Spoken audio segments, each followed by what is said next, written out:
In this guide, I'm going to show you guys how can you upload story on Instagram from PC or laptop. Let's get started. First, launch your preferred browser and navigate to the website Instagram. Make sure you have already logged into your account. Now what you have to do is right-click anywhere on the screen, select the option Inspect. Now head over to the option Elements. Then you're going to find this icon over here. Beside Elements, you'll need to click on that. Now you'll need to click on this drop down. Now go ahead and select any of the device option. Once you have selected, click on this refresh icon given at the top left.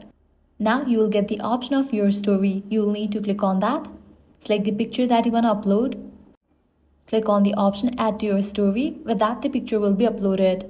So this is how you can easily upload story from your laptop or PC on Instagram. If this guide helped you out, do not forget to like, share and subscribe. Thanks for watching.